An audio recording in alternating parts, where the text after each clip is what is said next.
Picture this. You're living your best life, empire's thriving, armies undefeated, and then some guy sneezes in Iraq, and 15 years later, 10% of your entire population is dead. That's not a movie plot, that's just Tuesday for most of human history.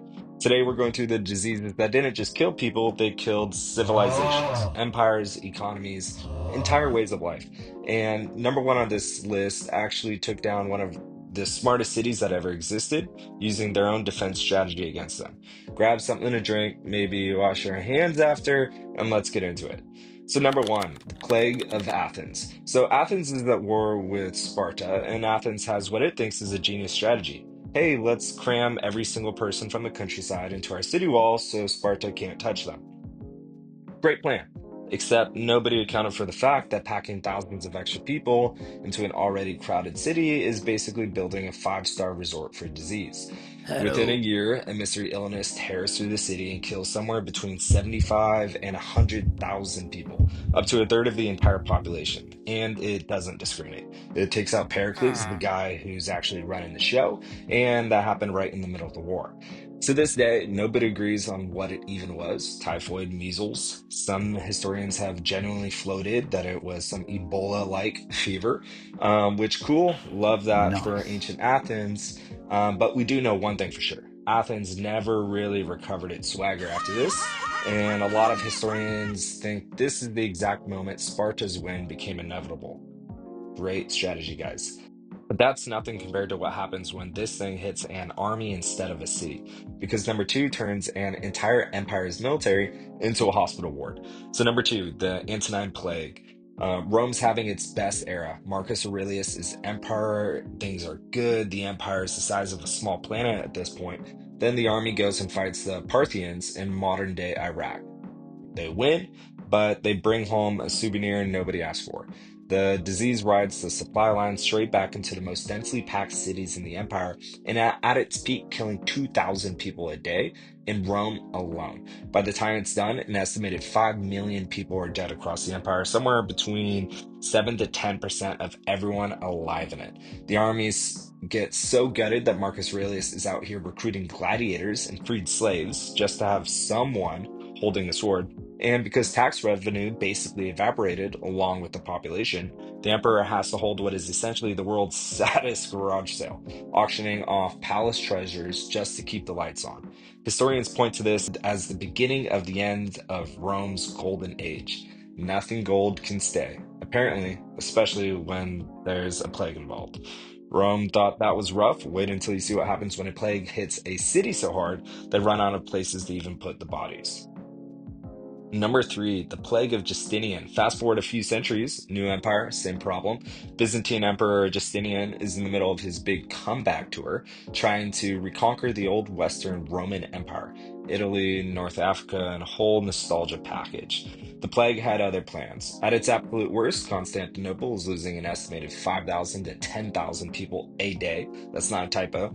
The city runs out of places to bury people so entirely that officials start stuffing bodies into the towers of the city's own defensive walls and sealing them just shut. That's just a normal Tuesday. Over the next 2 centuries, this thing keeps coming back in waves, eventually racking up somewhere between 25 and 50 million dead across Europe, Asia, and North Africa. Justinian's big reconquest plan? Dead on arrival, basically permanently. Turns out you can't rebuild an empire when the empire is busy running out of graveyard space. And if you thought that death toll was bad, number four is the one that you've actually heard of, and it's about to get so much worse. So, number four, the Black Death. Black Death shows up in Europe through the port of Messina in Sicily, hitching a ride on merchant ships that picked it up along the Silk Road from Central Asia. In under 4 years, it kills somewhere between 75 and 200 million people. That's up to 60% of the entire population of Europe gone. Entire villages just abandoned. Ghost towns before ghost towns were a genre. But here's the twist nobody talks about. The labor shortage that followed up actually gave surviving peasants leverage for the first time in European history. Suddenly, there aren't enough workers, so wages go up, and the entire feudal system that had run Europe for centuries starts cracking apart. So the plague didn't just kill people, it accidentally kickstarted the end of feudalism. Silver linings, sort of. if the silver lining requires 100 million corpses. Now, if you think disease only wrecked Europe, wait till you see what one sick soldier did to an entire empire on the other side of the planet. Number five, smallpox in the Americas. Hernan Cortez shows up to besiege the Aztec capital of, help me out with this one, Tenochtitlan.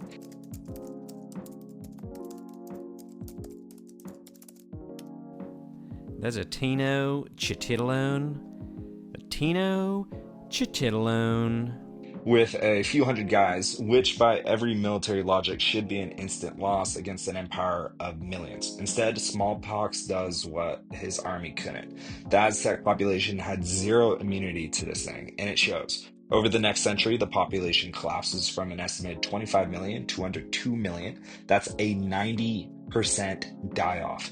It even kills the Aztec emperor, help me out again, Cuitlahuac.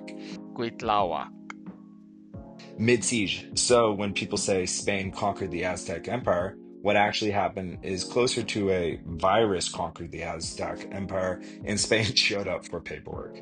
You'd think that would be rock bottom for the region. It wasn't. Number six proves it can only get worse. All right, number six, another tough name, the cocoliztli epidemic. So just when you think the Americas caught a break after smallpox, nope, round two, twice with a single generation. An epidemic called cocoliztli tears through central Mexico, killing somewhere between 5 and 15 million people, combined with the smallpox before it. Some estimates put the total indigenous population loss at 80 to 90% within decades. Generally, one of the worst demographic collapses in human history. For 500 years, everyone just assumed that this was another virus Europeans brought over. Then in 2018, scientists actually ran DNA tests on remains from a mass grave and found traces of a rare salmonella strain, meaning this might not have been a virus at all, but a waterborne bacteria that got worse because of a brutal drought, then flood weather cycle that concentrated contamination straight into the water supply. 5 centuries of assumptions overturned by some teeth. Speaking of decisions that made everything worse, number seven has one of the dumbest public health calls in recorded history. Number seven, the Great Plague of London, England's last major bubonic plague outbreak. And by this point, Londoners had seen smaller flare-ups for decades, so you'd think they'd have figured something out. But of course, they had not. At the peak week in September 1665, over 7,000 people die in a single 7-day span. By the time it's over, roughly 100,000 people are dead, about 15% of the entire city, in under a year and a half. And here's the part that makes you want to reach through time and just shake somebody. Officials decide cats and dogs are actually spreading the plague, so they order a mass slaughter of both animals, except cats and dogs were eating the rats. The rats had the fleas had the plague. So London's big public health initiative was functionally removing the only thing keeping the actual problem in check. The outbreak only really ends the next year when the Great Fire of London burns down most of the old rat-infested housing. Sometimes the cure really is fire. If bad decisions can wreck a city, imagine what disease does to the largest army on the planet. Number eight is one of history's biggest military disasters, and barely any of it was actually combat. So, number eight, typhus in Napoleon's Grand Army. Napoleon marches into Russia with roughly 600,000 men, which at the time is one of the largest armies ever assembled. Typhus, spread by lice thriving in the cramped, filthy conditions of a massive army on the move, starts ripping through the ranks almost immediately. By the time the retreat from Moscow is over, only around 3,000 men remain as an organized fighting force. 3,000 out of 600,000. And disease, not the Russians, not the cold, disease is one of the biggest reasons why. Modern DNA testing on soldiers' remains found in mass graves in Lithuania actually confirmed typhus as one of the primary killers, closing out a debate historians have been having for 2 centuries. Turns out the real enemy wasn't General Winter, it was General Lice, or General Typhus. Now here's where things actually turn around a little. Number nine is the outbreak that finally taught humans how any of this even spreads. So, number nine, third plague pandemic. This happened in China. So, It starts in China's Yunnan province, but the difference this time is steamships. Suddenly, plague can travel as fast as global trade, hitting six continents in a way no earlier outbreak ever could.